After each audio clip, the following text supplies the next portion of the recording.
Hello, everyone. Welcome back to another Tuesday telecast. My name is B, and today I'm here with cinematographer Mark Mervis. How are you doing today? I'm doing well. I'm excited to be here. Absolutely. So today, I think we're going to talk a little bit about the history of queer cinema. I think we're both queer cinematographers. I think that's a fair assessment. Yeah, that would be very fair. And yeah, I think we're going to talk a little bit about movies that we both love, maybe some stuff that you've worked on, and then whatever else comes up. Super. Awesome.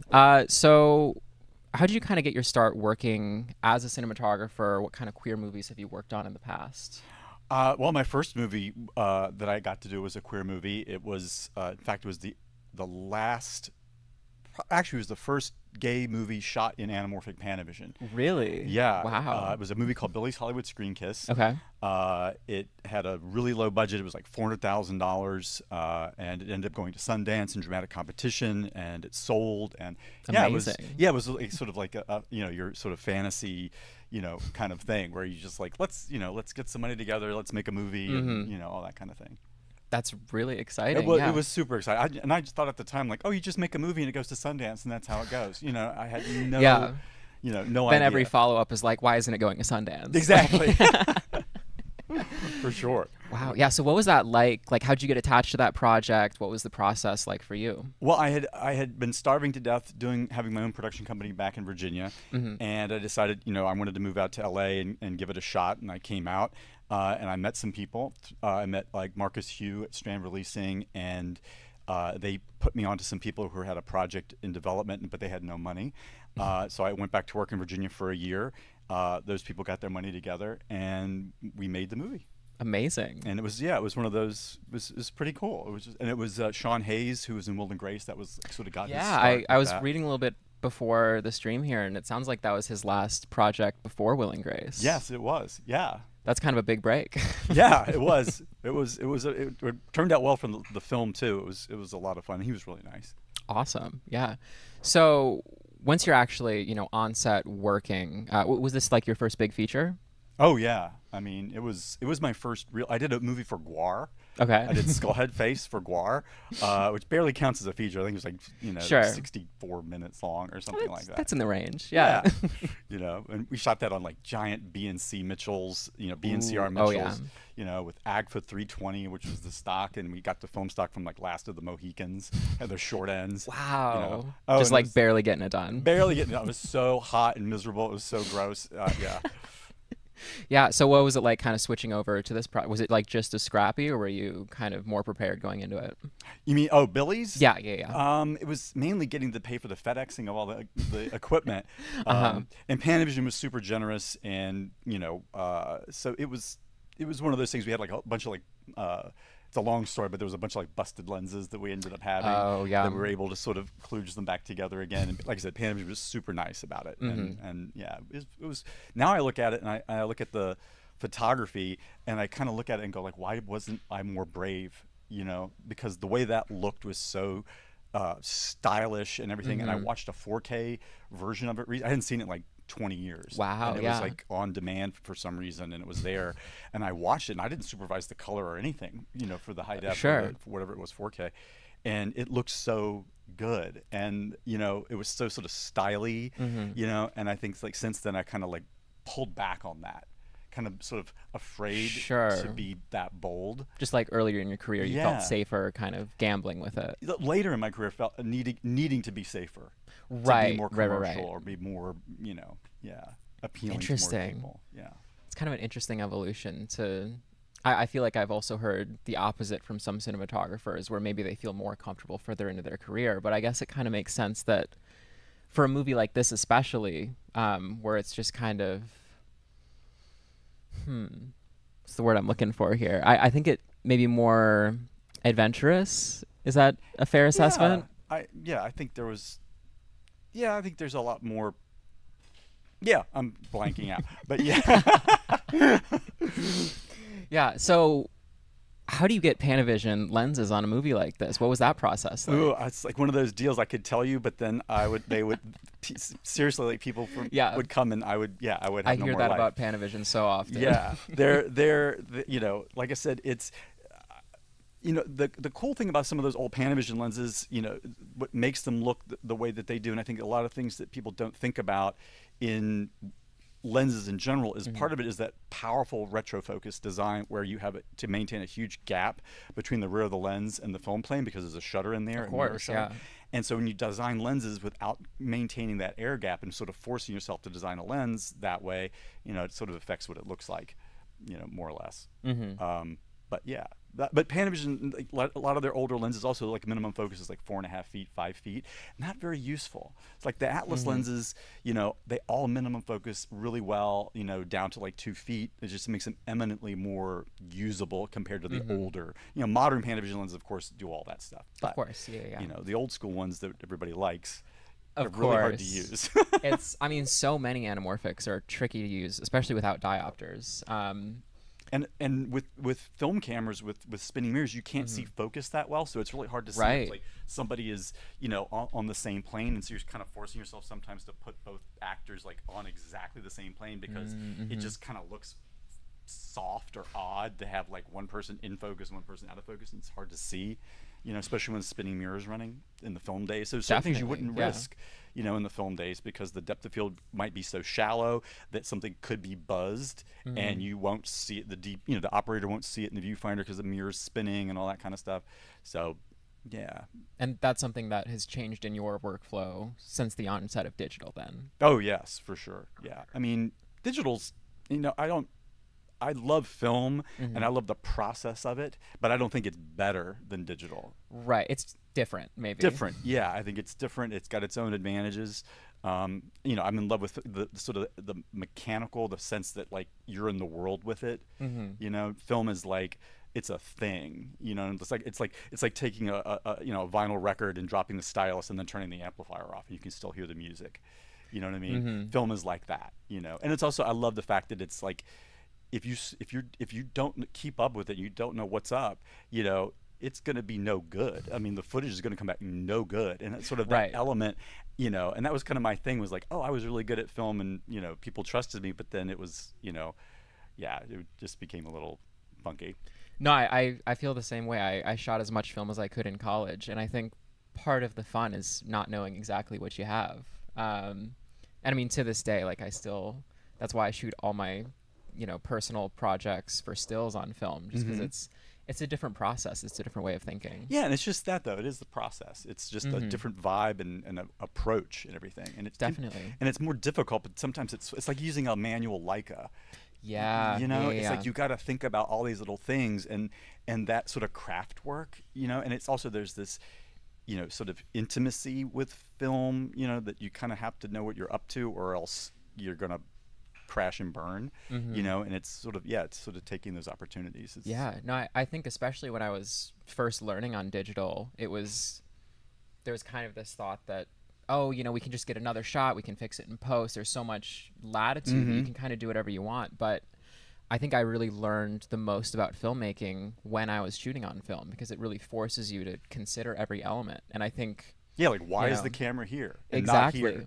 you know? Even if it's just 3 inches over or something, it's something you really have to think about and consider. And I think once you really learn that process, I think it helps to kind of apply that to digital again, right? Definitely. And have that same level of care. So now I'm just kind of like preaching to the people in the I know. audience, like, hey, you should shoot film. You'll learn It's a, better. well, I think you will learn Yeah, better. absolutely. That's it. It's just a tool, and yeah, I just think you It forces you to learn. it forces you to learn. It forces you to make because film is expensive. That's Oh, a big deal. It's absolutely. really expensive, and so yeah, to sort of have your ducks, in a row and know what it Hmm. is you're trying to do, Absolutely. and then go after it. I think that's so key, and I think that kind of gets lost sometimes. Very valuable. Yeah. So, at the time, so you're prepping for Billy's, you're kind of working towards this, you know, one of the first big features of your career. What are you inspired by at this time? What's like the context that you're working under?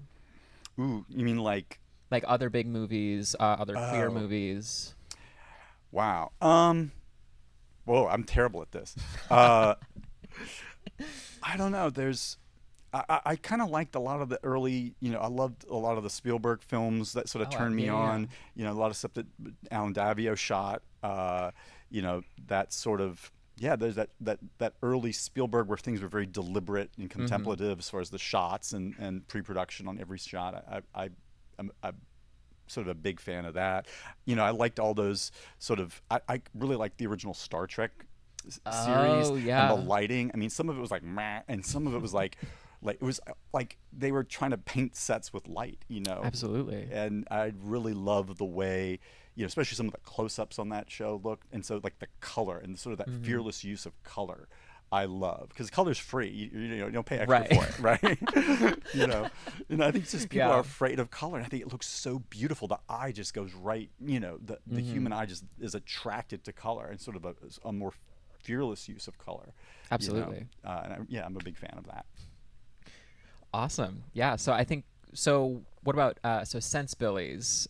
What other kind of projects have you been A working lot of on? made-for-TV movies, a lot of Lifetime movies, Hmm. things like that I wouldn't necessarily be like, yeah, I can't wait to do that. But it's, people are like, well, why are you doing all these TV movies? And it's like, well, because Spielberg It hasn't called pays. me. Yeah. Yeah, and and I'd love to do a big budget movie that doesn't have anything to do with that, but no one's Of offering me a course. paying job to do that.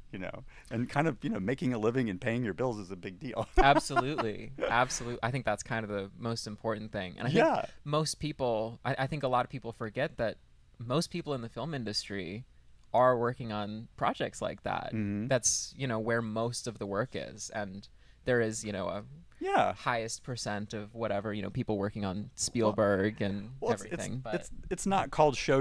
It's called show business. exactly, There's a exactly. reason, for that. It's and people think like, oh, film is so expensive. Like, yeah, but none of this stuff was ever meant for you to, you know, buy the film and rent the camera and do all this. Right. You get a producer, you raise money, and a lot of people are making a lot of digital films, and I think someone's gonna come after me for saying this, but they make a lot of digital films, but they don't do the pre-production part of it, which is go Hmm. after a distribution company and say, here's our script, would you pick this up? And they may say, oh, if you get so and so and so and so and so and so, like these, like here's some ideas for a female lead, here's ideas Hmm. for a male lead. If you get one or two of these people, then we might be interested in giving you X dollars for it when it's done. But Right. instead, and with film, you had to do stuff like that because the upfront costs were so great. With Hmm. digital, the upfront costs, obviously don't need to be as much Barrier to entry is way lower. way Yeah. lower. But the problem is, it's sort of like building a custom house for someone with a very specific taste, Hmm. and hoping to find that person who's willing to pay for that house when it's built. And it's like, you really kind of have to talk to a few people to say, well, what would you like to see in this house? If we built this house, would you pay X dollars for it? So it's that I see a lot of films that get made that look gorgeous, Hmm. and actually are pretty interesting, but yeah, I think that's kind of decoupled, And like I said, people think, oh, film's so expensive, film's so hard to do, but again, it was never meant for you to go out. That's what 16 millimeter, was Sure. for. You know what I mean? Really, it's I 35 think millimeter was never there's for. different layers to it, right? Where I think nowadays it is so much more accessible with digital, and I do think that's absolutely a good thing. Yeah. But I also think there's a difference between making a short as sort of a learning experience as a way Hmm. to get yourself out there versus a high school student deciding to make a feature. Right. There's a big kind of gap in between there, and I think there's a difference between using digital as a learning experience and having that low barrier to entry, Hmm. making it accessible, versus that being the last step in your process. I think you have to Right. take it further. Yeah, I think you kind of have to start off with, and also so many times because I also teach adjunct at Virginia Commonwealth Oh University, yeah. and you know you'll talk to students and they'll have a script and you'll come back and say, well, what about this? And they'll say, oh yeah, a few people have said that. Well, what that actually happened to me and blah blah blah blah blah blah blah. And you're like, wait a minute, you've gotten the same note from multiple people And and you're now not going to change it. you're Yeah. not changing it and you're having to explain. So you're going to stop the movie, Uh-huh. even though this actually happened to you, it still comes out of left field, right? And it's like, Right. I don't believe it, so Hmm. the audience isn't going to believe it either, probably, especially if you get the same note over and over again. Maybe, yeah, reconsider. Absolutely. I think that was the most important thing I learned in film school was how to take criticism, how to work around it, how to develop a project rather than just sticking with your vision as it is at the very beginning. Yeah, and that's also real life. You know, in real Mm-hmm. life, it's like it's very the auteur idea of cinema is kind of like I mean, it's romantic, but it's not realistic all the no, I time. know so many people when La La Land came out, and they were, so many of my friends who are Uh-huh. my age, I'm pretty old, but like, were so pissed off at that movie because Mm-hmm. it's the message of that film is like, if you're good and if you try hard and you work hard and you come out to LA, you're going to succeed. You will find your way. And it's like that is bullshit. I mean, Yeah. you You can can get by. you can get by, but like the idea of like, it's really not true. It really isn't. You can be brilliant, you can be great, and you can do all those things. And if you don't meet the right people at the right time, Mm-hmm. it's not going to happen for you in a big way.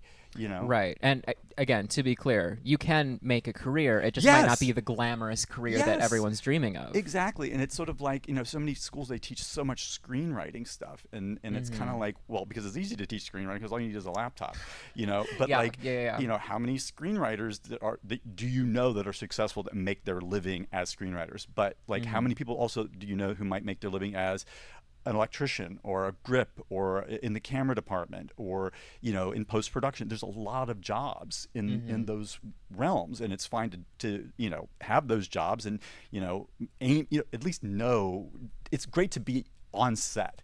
You know what I mean? Like I think that's just the learning curve that happens Yeah. from actually being on a real professional union set or a well-run, indie film or something like that is such a like you can talk about it until you're blue, and but like you're there and you're seeing it done. I think that's Yeah. But I think that's kind of one of the best things about filmmaking is that every one of these jobs is an important collaborator, right? It's you need all of these people there. So maybe the dream is you want to be the auteur, screenwriter, director, cinematographer.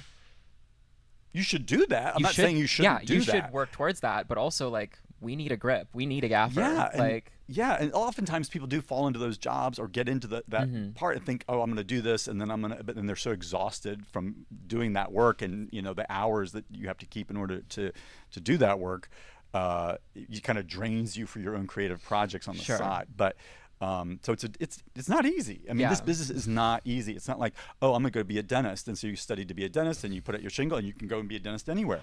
Whereas filmmaking is like there's no. It's a small industry. It's a small industry, and there's so many people sort of coming out to and want to be a part of it. The attrition rate's pretty high, and even since COVID, I know a lot of people have It's been a rough in the- time for it. It's Yeah. a rough time right now. The industry is in the shitter. I mean, like I don't know what's going on. I mean, a friend of mine hasn't. She does a lot of commercial production, does production designer. And she's in Canada now, but I don't think she's worked on anything since last year. Yeah. So it's Yeah. Not to discourage anybody. no, but it's just a it's weird worth time. working towards. It's just a difficult. I think it'll pass. But Yeah, it always does. It always comes in does. waves. It comes in waves. yeah. Kind of looping back to the topic we're kind of going I'm for. with sorry. this stream. I'm just like No, just listen, fascinating fishtailing. conversation, totally worthwhile. Little detour. Yeah. Um, Meanwhile, back at the point. Yeah, so Pride Month, queer cinema history. Looking back to earlier in your career. What about you? What about you? What films influenced you? What Oh man, that's a tough one. I remember in film school I got to see Poison, the very first Todd Haynes feature, and that one really kind of changed the way I thought about film. It was a very different. I mean, I was probably 19 when I saw this, so it wasn't really something I'd ever seen before. For anyone who hasn't seen it, you absolutely should. Todd Haynes is incredible. But it's kind of structured as 3 separate vignettes that are kind of intercut between each other. 3 completely, well, arguably unrelated stories. And that was something that really kind of blew me away at the time. It was thematically similar, tonally similar, but they were these totally separate stories with totally separate styles. Some of them are in color, some of them are in black and white. One of them's like a documentary, basically. It's a very odd way of shooting a movie. But as an ensemble, it really ties together in a fascinating way. So that one's really valuable to me personally. And again, as a piece of queer cinema history, it was the first time I'd ever seen, I mean, frankly, anything that graphically gay on screen before. I know And I've seen the film. I probably saw it when back in the day, a oh, long yeah, yeah, time. this was early '90s. Yeah, I just don't. Yeah, I'm terrible. Fantastic movie for anyone who hasn't seen it, and worth Yeah, rewatching. definitely. And since then, I've been watching more and more Todd Haynes movies. I Hmm. mean, how can you not? I mean, May December this past year was unbelievable. And I just saw Carol for the first time, another Oh yeah, landmark queer cinema. that's a beautiful, and I think Gorgeous. Ed Lackman I think shot that. That sounds right. I would have to double check. And that was like 16 millimeter, and he's the one who uses that. There's this big master zoom. It's a 16 to 110 Zeiss thingy that was Wow, yeah. designed to intercut with the master primes, and the lens is ridiculous. I mean, literally, of course, it has a handle built into it, and I can't even I've imagine it. seen these. Yeah, some of these zooms get ridiculous. And this They're was literally like you use a 6x6 map box as a clip-on. I mean, it's like I mean, it's nuts, but it's gorgeous, and they used it in Poor Things. really Yes, okay. and that I believe it was. I hope I'm not speaking out of turn. Someone's going to correct me, but I believe it was used on that too. And yeah, it's a really interesting. Yeah. Also, Zeiss won't service. It's like one of those deals where it's like if you send it to Zeiss to have it serviced, they only will strip it completely down and rebuild it. They don't like fix it. They rebuild. So Okay. it's like, you know, You have to hope and it that was that handles Airy it. Rental Yeah. commissioned it to be built. Wow. Okay, so And this is like a very low quantity kind of yeah, I thing. think they Okay. probably made 20 of these I things. haven't heard of this before. Yeah. It's similar to Panavision built a lens called the Ultra Zoom back in the late 70s. It was a T19 20 to 120 zoom. Wow, It was okay. redonkulous. It used like an 8x8 matte box, like special matte boxy thing, and you Jesus. mounted the Panaflex to the lens. There was like a base plate on the thing, and DPs loved it, but like the crews hated it. It was one of Of those deals. Like, course. once you went onto that thing, you were done. Like that's we're Oh, not you're switching. not off. swapping, No, yeah. you're going with that until lunch. Absolutely. And I mean, I think like you're talking about with 16 millimeter and all these, incredible classic lenses, I think that really serves Carol in a really powerful way. It's for anyone who hasn't seen it, it's a period piece set, I believe in the mid to late 50s, about this young woman who works in a department store falling in love with an older customer. And the way that that movie is shot, both as a period piece and as sort of a romantic drama, I think that's, kind of as we were talking about earlier, it's a project that is really served by film. Yeah, and it also doesn't look like 16. You know what I mean? It 16 a lot of time. That was the biggest thing back in the old school days, where when but the budget was low and you had to shoot 16, or you had to shoot on tape or something like that, and the sensors were so small or the tubes were so small, and everything had that crazy depth of field, and that sort of gave away the 16 millimeterness of it all. But that film, he really does there's certain scenes that do have great depth of field, and other scenes that are very shallow and have that intimacy, and I think he did a tremendous job. Absolutely. And again, I think a lot of that comes down to the lens choice. When you have a zoom with that much range that's that fast, you really can do whatever you want with the depth. Yeah, and the minimum focus is startlingly good, and yeah, I mean but it was also the same thing where they built Panavision learned their lesson, which was like, we built this giant heavy thing and nobody wants it, and then so 20 years later Zeiss comes out and does this, Arri is commissioned Zeiss to build this lens for the rental department, and it's the same basic thing. It's like a few people really think it's cool and love it, and everybody else is like, get this giant heavy thing out of here. So and I've been I kind of subscribe to that. I kind of subscribe to, like, I don't care how heavy it is. Back in the day it was like, we would do, I had a small production company, and we would shoot commercials in 35 millimeter where other companies we were bidding against could only do 16. And that's because, well, we had Mitchell BNC reflexes, that cost us nothing. You know what I mean? And everybody else had to rent a 16 camera, so we could kind of give away the camera, and the rental of that, and we would shoot on like short ends, and so we could do 35 for what other people could do 16 for. So already at this time you're already kind of taking advantage of older gear, Yeah, and it's which heavy. Exactly. And the reason nobody wants that gear is because, well, it weighs, 124 pounds. sure, But like when you're sitting and watching the commercial at home, no one knows that the camera weighed 124 pounds. exactly. And as long as the agency people are buying into you as a cinematographer and the director's buying into you as a cinematographer, you say, oh, I want to use the blue lens, and they like your reel, and they know that the reel came off the blue lens, well, then, why wouldn't you let me use my blue lens? Absolutely. And I think, that's something people are still doing today, especially with, adapting vintage lenses to digital now. Yeah, I have a Alexa XT, which I got a front from, what was the name of it? I can't remember the company that makes the lens mount. I think they're in Poland. I'm not sure. C7.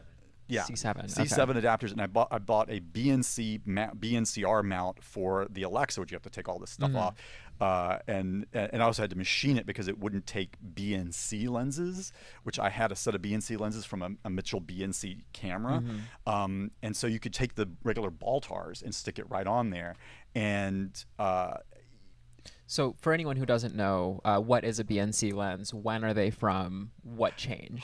Oh, well, BNC lenses were for the Mitchell BNC, which is the blimp newsreel camera, which is like the camera you see a lot in big production stills. A lot of people think that looking at the photos, you think it's a 70 millimeter camera, but the camera has to No, it's just too big. It's too big, and the camera has to rack over so it's not reflex. So what happens is there's a handle in the back of the camera, you push this plunger, and inside the soundproof housing, the blimp, the camera slides over, the film moves out of the way behind the lens, and a ground glass and a viewing system moves in place behind the lens, and then you can see. So you can monitor or shoot. Or shoot. You can't look through the lens while you're rolling. That's the issue. Gotcha. But the lenses, of course, are non-retro focused, so they're sort of like Leica lenses. They're relatively simple lenses. So essentially, what this means is, on like a DSLR or a modern PL, there's a big gap between the back of the lens and the focal plane, right? So whether that's a digital sensor or the film itself. Nowadays, we're seeing this a lot with mirrorless cameras, right? So the back of the lens is much closer to the sensor. There's no reason, there's nothing to keep room for, so you can make a lens. So and this makes it much easier to design the lens. Yes, and much less costly. Exactly, so much less costly. You're getting a cheaper, higher quality lens, but you're sacrificing being able to see through a reflex viewfinder. Back in the day, back in the day, the Baltars were made by Bausch and Lomb, and they used titanium dioxide. They use their own glass, so it so it was a certain specific high index glass. And the cool thing about the regular Baltars is they're pretty much water white. They don't have. If you look at super Baltars, which were the lenses that came out in the 60s, the early 60s, for the Mitchell Mark II, which was Mitchell's idea of a all-purpose reflex 35 millimeter camera, which even was designed for handheld. If you've ever seen one of these cameras, and the idea of hand holding it is just like, wow, okay, good for you. There was no easy rig. You really would need an easy rig for this thing. No, you need a crane. You need a block and tackle or something, to hold the thing up. But a whole team of people. But yeah, the Super Baltos were designed around, to accommodate that spinning mirror, right? Of course. So you have these really big lenses that have all this glass and all this stuff and all these, air gaps. And they're all over the road. If you look at the quality of the Super Baltars, this one's green, this one's yellow, this one's, the performance is rando as can be. And the regular Baltars are really consistent. The color is consistent. They're not even like Cooks. Like Cooks, Speed Pancros can be all over the road color-wise. Some are thoriated, which they use is it thorium, like some thorium dyes. I personally have some thorium lenses. They're just straight up radioactive. They're radioactive, and the radioactivity causes the glass to yellow. People think it's the balsam, it's stuff like that. It's like, no, there's a radioactive isotope in the glass. It's decaying. And it's causing glass to turn brown. And there's not much you can really do. I've heard people can bleach that, and there's certain techniques. So my understanding is that if you blast it with UV light, or even if you just leave it out in the sun for a couple weeks, it'll kind of fade a little bit. It'll clear up a bit. So for people at home, one of the most accessible lenses that has one of these thorium elements is the Super Takumar Yes. 50 millimeter 1.4, which is one of my favorite lenses personally. They're like 150 bucks on Yeah. eBay. Or also there's the 80 millimeter for the Pentax 6.7. Yes, That lens has got one yeah. element that's really thoriated. It's hard to find. That's not like Definitely, but both crazy made yellow. by Pentax. Yeah, exactly. And Cook used thoriated glass, and none of these people, none of these companies at the time thought, in 50 years, people are still going to try to use this lens. Like, yeah, we're going to sell them something else. Absolutely. It'll be in a drawer. I mean, and also I Yeah. think I think the first thoriated lenses were like the Aero Ektar lenses that were used for aerial reconnaissance stuff. And That's right. Yeah, yeah, you know, yeah. and they use like 8x10, like these giant 8x10 cameras that just fire off. Have, So this is like military military equipment. stuff, yeah, that just pointed straight down at the earth, and that kind of thing. Yeah. So it's so fascinating about these vintage lenses is a lot of them, are using radioactive elements like thorium or they're using lead. lead. Exactly. There's lead. Like there's so a lot of these, like, it's illegal to make them now. Yes, like the C series lenses that Panavision has. Most of the C series lenses, the front elements are leaded glass, or of that index, and so it was one of those deals where the C series lenses are really like if something happens to a front element, it's gone. It's gone because the cost of redesigning the front group, with a modern index glass, you may as well just start designing another lens. You know what I mean? Which is what the G series of Panavision lenses are really supposed to replace the C series, because they're the G, people are, the G's are coming out and they're going to be like the best lens ever. And it's like, no, the idea was like different.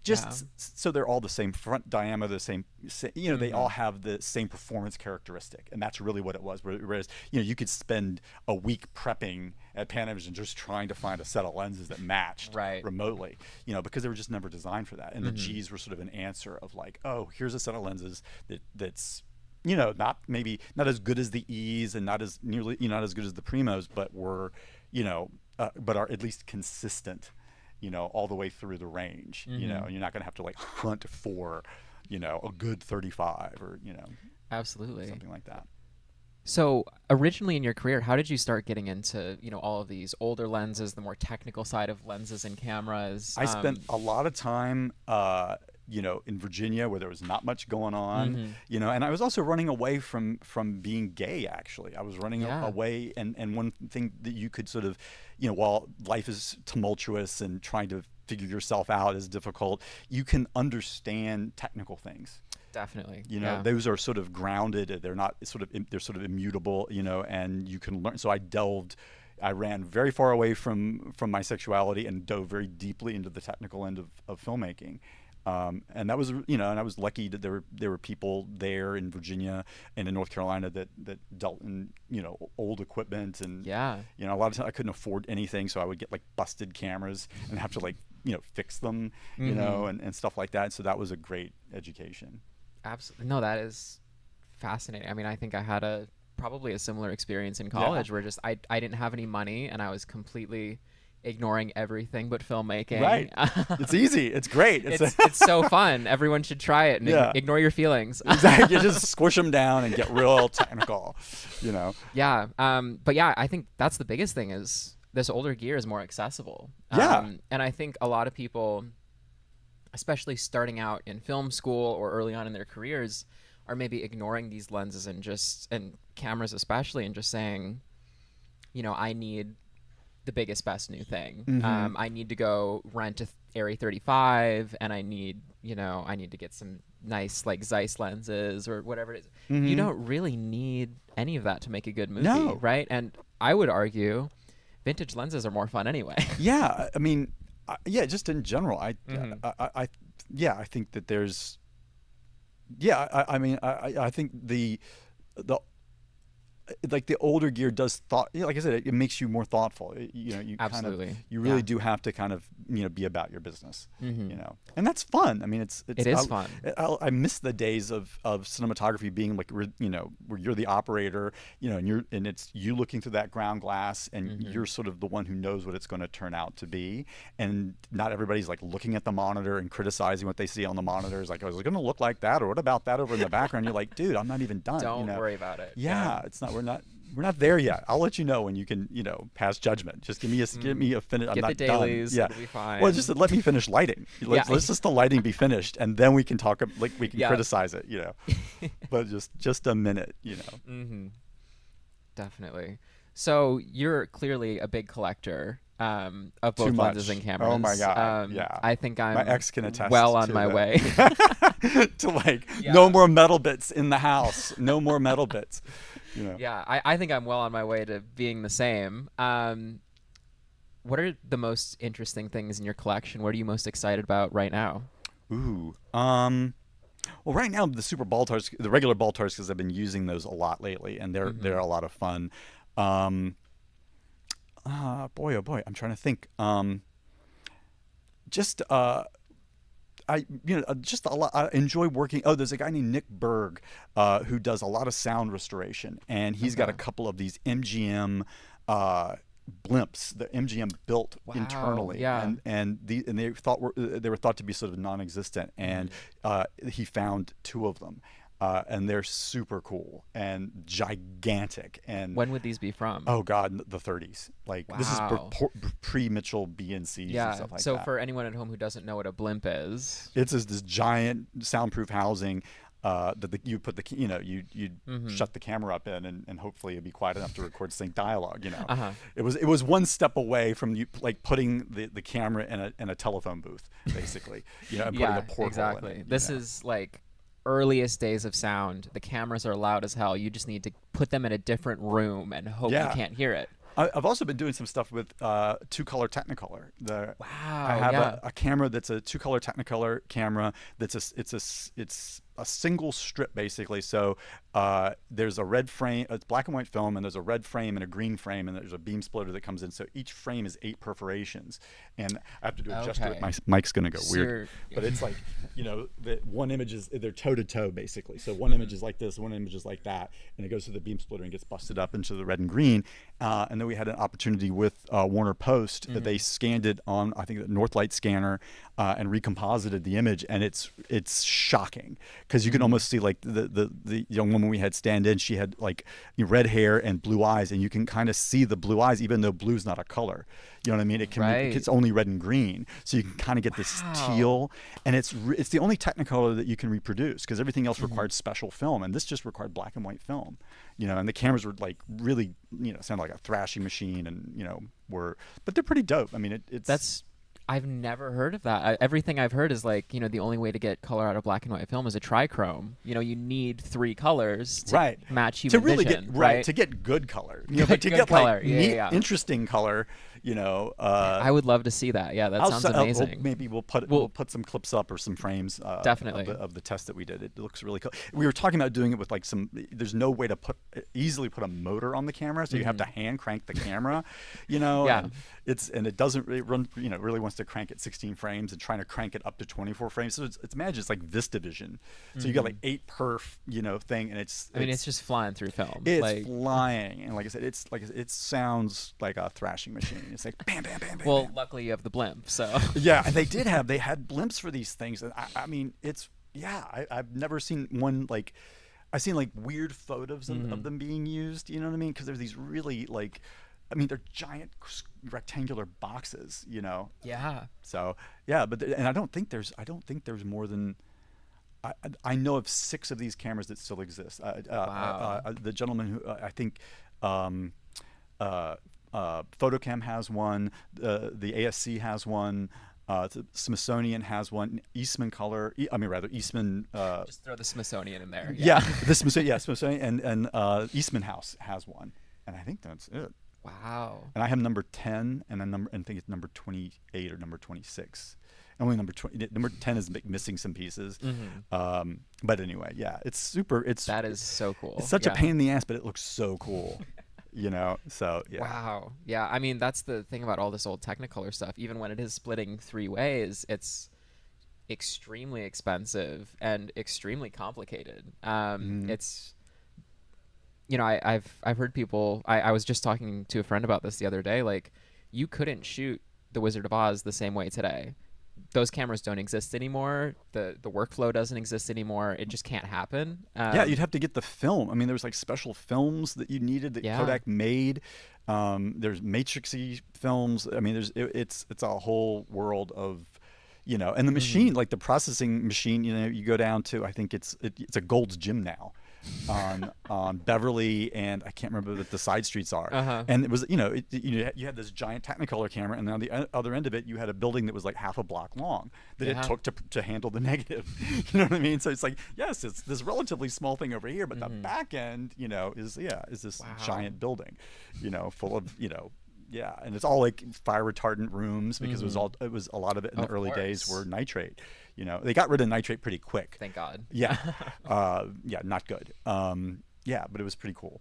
Wow. Yeah, that's fascinating. And now we can all just, shoot color on our phones. Oh, I know, it's like amazing. I mean, yeah, Night and day. night and day. Yeah. That's fascinating. I love hearing about all this. Every time I talk to you, it's like some crazy shit I've never heard of. That's my goal. Absolutely. So what's like the dream? Like, what would be something you've hunted for ages? If you could Ooh. find it today, what would change your life? With coolest thing possible to get? Ooh, I don't know. Maybe I was a big VistaVision fan, and Ooh, I yeah. did get to own like a big elephant ear VistaVision camera that I ended up Yeah. selling. Um, and that was a night. I mean, it's a really cool format, but the cameras were a nightmare to use. If you ever see the Mitchell VistaVision camera, the viewfinder is on top of the camera. So in order to get like a normal height close up, like the camera, you're having to stand on like two apple boxes to get your face up to the Yeah. viewfinder. And the viewfinder wasn't like some special viewfinder. They just took a regular old Mitchell viewfinder and put a much bigger ground glass behind it, and it's just dim and dark, and you're hunched over this thing, and Yeah. to put your face in it to like rack it over, you have to jam your head sideways between the magazines and the motor housing. You know what I mean? And it's like, Yeah. oh, it's a torture device. I mean, cinematographer is not important. He can put up with Yeah, it, right? well, the operator will have to deal with it. It's the DP's Sure, going to be sure, down sure. here, pointing, and Sitting in the chair. Yeah, the Yeah, operator's going to be okay. up on the rafters trying to look at the viewfinder. Again, so for anyone who doesn't know what VistaVision is, basically it's using the same 35 millimeter film strip, but instead of running vertically, we're running horizontally, so we're getting an even bigger frame. It makes me mad every time when people call 8 perf horizontal, they call it full frame now, and I'm gonna sound like a crotchety old man, and I'm like, that's not full frame. You know what I mean? Full frame is 4 perf, not 8 perf. The 8 perf thing was a development in Germany by Leica, to take motion picture film and put it in a still camera. They didn't take still film and put it in a movie camera. Exactly. I think a lot of people forget that stills cameras were using motion picture film originally. It wasn't the Yeah. other way around. I think a lot of people, like, it is, again, so for people who don't know, the film you use in a 35 millimeter stills camera, like was popular for, a century, is the exact same film format used in a Super 35 camera Yeah. that you would see on a film set. But a lot of people don't know movie cameras came first. Movie cameras came first, and it was also because in Germany at the time, their economy was in the shitter, and they were looking for inexpensive ways to take photographs. You know what I mean? Yeah. And that's Yeah, part of yeah. how it worked. I mean, honestly revolutionary at the time, but back then you would have been shooting 8x10, 4x5 Right, large exactly. format. You have these big cameras with the bellows. So Yeah. coming out with a camera that you could, It was like just miniature. hold in one hand. Yeah, exactly. It was like Um, the Super 8 of its day. Maybe, Absolutely. Of course, film grain was a little different back Yeah. then, And so it was black and white. Of and, course, all it was. a lot slower. Yeah, yeah. What were we just talking about? My brain is slipping away. VistaVision. Oh, right. Sorry. Yeah. I just resent them calling it full frame because it's like, it's not Yeah. full frame. That's VistaVision. It's kind of looping back. I think really what's to blame is the kind of DSLR-ification Yes, of yeah. cinematography, which again, revolutionary, very Yeah, important. definitely. But maybe the terminology got a little The term, backwards. yeah, and also it's it's not exactly the same film because the film that's the perfs are different, a little bit different. There's Kodak standard perf. Most of your still photographic materials will have Kodak standard perf, and everything else would be Bell and Howell perf, and you would also end up with like. You would also the pitch is different. You know what I mean? Between that was all like from a that was sort of I'm trying to organize my dead brain. Oh crud! This is where a good edit would happen. Yeah, cut here, we'll loop We'll back. loop it back. Yeah. Oh, crud! What were we just? Oh, Kodak. Oh, yeah. The what happened was like a lot of like old school cameras. They were all you. Well, I'm dying. I'm just dying because I'm not now. It's got. Do we want to reset? I know. I got the bad feedback loop, and now I'm just like. Okay, we can. I got more questions. Oh, good. Thank God. Okay. So do you do a lot of stills work, or are you mostly cinematography only? Mostly cinematography only. Yeah. No one really pays me to take. No one's ever paid me to take a still photograph. They Sure. yeah. No. Okay. What about you? Do you do still photography also? Mostly on the side. I think it's kind of fun as a cinematographer. Stills can be kind of it's more of a hobby. It's practice. You know? Exact composition. I love the idea of like just handing someone a still camera with a 50mm lens and just do photo essays. Go crazy. With just just just force yourself to compose within that, not changing focal lengths, not and also even just trying to go around with like no exposure meter. Absolutely. And learn to sort of guess at what it's going to be and all that. I really enjoy like I always have 2 or 3 cameras on me at any time, just like little point and shoots. Lately I've been carrying around my Game Boy camera. Oh yeah, that looked really cool. Yeah. We were just talking about this before the stream. I've had this Game Boy camera since I was probably 5 years old, and I just recently maybe in the past year I bought a little device. So originally the Game Boy camera could only export photos to a receipt printer that was sold as part of the Game Boy. You mean like a receipt printer, like a CVS, like? Yeah, like it's printing on thermal paper. Yeah, right. Okay. So it had this proprietary link cable, and it would very slowly transfer these 120 by 128 pixel images with 8 tones of grayscale. Awesome. And it would burn them onto these receipt paper, and you could print them out.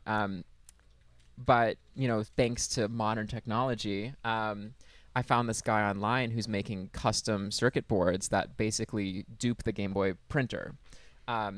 So the Game Boy thinks it's printing out, but really it's just saving to an SD card. Oh, cool. Yeah. So it's a very slow, convoluted process. But it means we love I can a convoluted export process. Exactly. I love a convoluted process. Now I can finally get digital files from my digital camera. Right. And that's So D that- with a small D. Absolutely. So that's a fun one I've been carrying around lately. And then I always have for stills, I love to shoot on film still. There's such a weird look to like even just like black and white still photography. Yeah, absolutely. There's the people. We can emulate the grain. We could just suck the color out in post, and it's like no, it doesn't. It's look not quite the same. No. Yeah. So I typically my go-to is always stills Tri-X pushed at least one stop. I love the grain. I love the grit. I want the contrast. If I wanted it to look soft, if I wanted post it, I'd shoot digital, Yeah. But I want it to be a little funky. Yeah.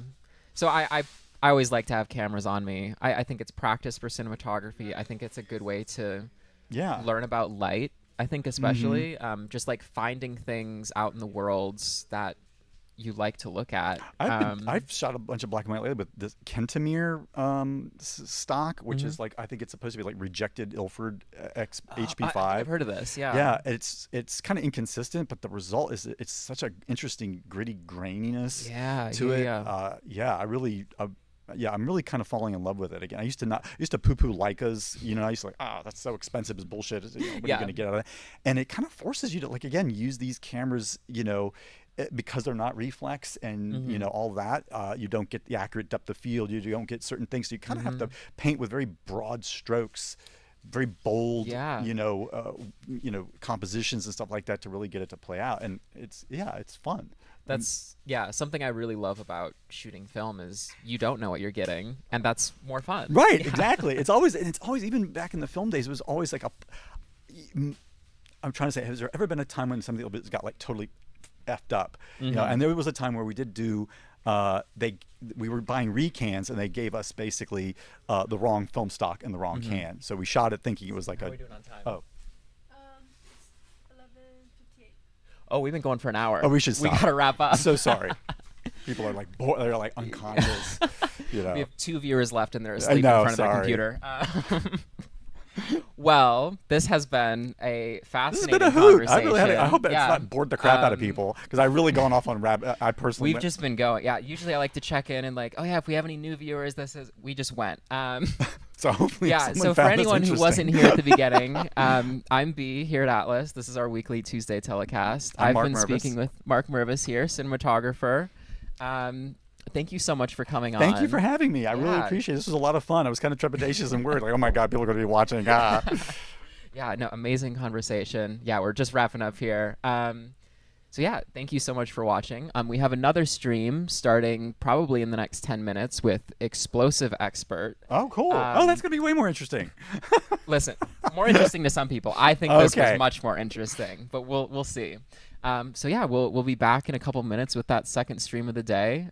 Mark, thank you so much for Thank coming you. on. I had a great time. Yes, and we also have we're going to be at Cinegear this week. Come check out our booth. Cinegear in LA. We're at the Warner Bros. Lot this year, which is exciting. Yeah. I haven't been inside the lot before. Oh, it's swank. Warner Bros. yeah. Is nice. Yeah. We have the lenses that filmed James Dean on Rebel Without a Cause. Oh yeah. Oh, cool. Oh, the scopes. Right? We're bringing a bunch of cool old stuff, including, like Dan was just saying, the lenses used on Rebel Without a Cause at our booth. So come check them out. Yeah, it'll be a fun show. Awesome. I'll be there. Awesome. Thank you guys so much for watching, and we'll be back in a couple minutes with the next stream.